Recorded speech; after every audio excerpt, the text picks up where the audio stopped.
অমৃত ভারতের উজ্জ্বল আলোয় নিভল শত পরিবারের উনুন।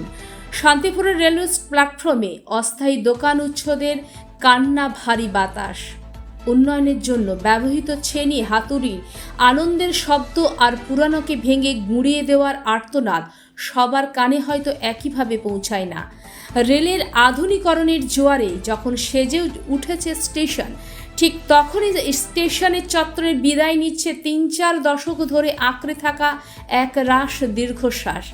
অমৃত ভারত স্টেশন প্রকল্পের হাত ধরে শান্তিপুর রেলওয়ে স্টেশনে হয়তো আগামী দিনে আধুনিকতার এক অনন্য দৃষ্টান্ত হতে চলেছে, কিন্তু তার পেছনে জলোচ্ছ্বাস হয়ে যাচ্ছে কয়েকশো হকার ও ছোট দোকানদারদের চোখের জল।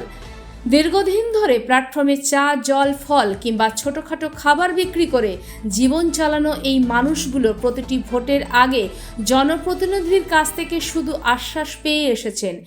বিপদের দিনে আজ আর কাউকে পাশে পাওয়া যায়নি, উল্টে জুটেছে সামাজিক বিদ্রোহ।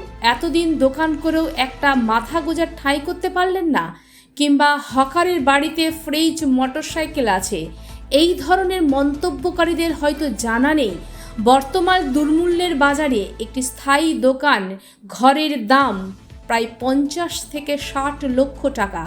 সামান্য চা জল বিক্রি করে পরিবার চালিয়ে এই বিপুল অর্থ জোগাড় করা আকাশ কুসুম কল্পনা মাত্র।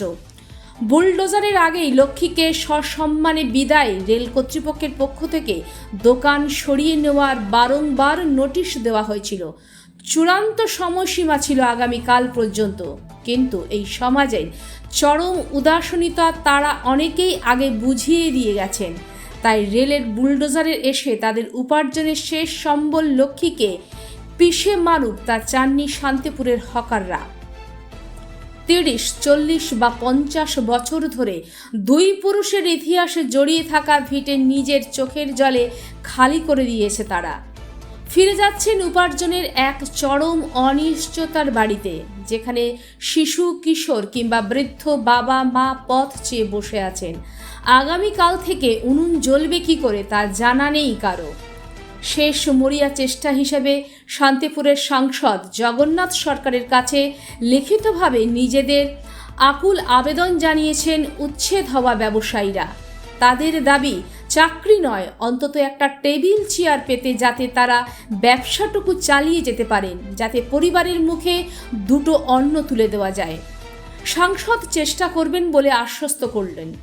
অনিশ্চয়তার মেঘ কাটেনি দোকানদারদের মন থেকে। অনেকের আক্ষেপ, প্রথম যখন আমরা পেটের দায়ে সরকারি জায়গায় দোকান দিতে বসি তখন প্রশাসনের এই তৎপরতা থাকে না। বছরের পর বছর ব্যবসা করিয়ে আমাদের যখন অভ্যস্ত করে দেওয়া হয়, তখন হঠাৎ এভাবে উচ্ছেদ করা মানে আমাদের মুখের ভাত কেড়ে নেওয়া। যাত্রী স্বাচ্ছন্দ্য বনাম পেটের টান। উচ্ছেদ হওয়া ব্যবসায়ীদের স্পষ্ট বক্তব্য, তারা রেলের উন্নয়ন বা যাত্রী স্বাচ্ছন্দ্যের বিরোধী নন, কিন্তু প্রশ্ন উঠেছে রেলের অতীত ভূমিকা নিয়ে।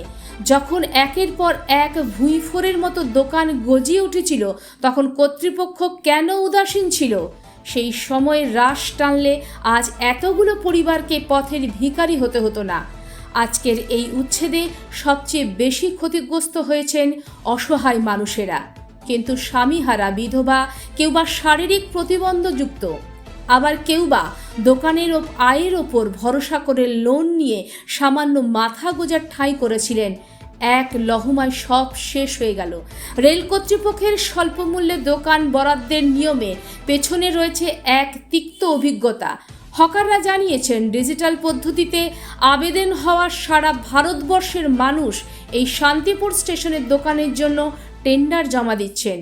ফলে প্রান্তিক স্তরের এই হকারদের দোকান পাওয়া কোনো নিশ্চয়তা নেই। তাছাড়া মাসে ৩ থেকে ৪ হাজার টাকা ভাড়া দেওয়ার পর সামান্য চা বিস্কুট বিক্রি করে কতটুকুই বা লাভ থাকবে তা নিয়ে বড়সড় প্রশ্নচিহ্ন দেখা দিয়েছে। শুধু স্টেশন দোকান নয়, ট্রেনের ভিতরে হকারি করা এবং নিষিদ্ধ ঘোষণা করা হয়েছে। ফলে উপার্জনের সময় দরজায় আজ এই মানুষগুলোর জন্য বন্ধ। খোলা রয়েছে শুধু ঝাঁ চকচকে স্টেশন আর উন্নয়ন দেখার দুটি চোখ। আগামী দিনে শান্তিপুর স্টেশন হয়তো আলোয় ঝলমল করবে, কিন্তু তার প্রতিটি কোণায় মিশে থাকবে এক চরম বঞ্চনা আর ভাতের লড়াইয়ের হেরে যাওয়ার দীর্ঘশ্বাস।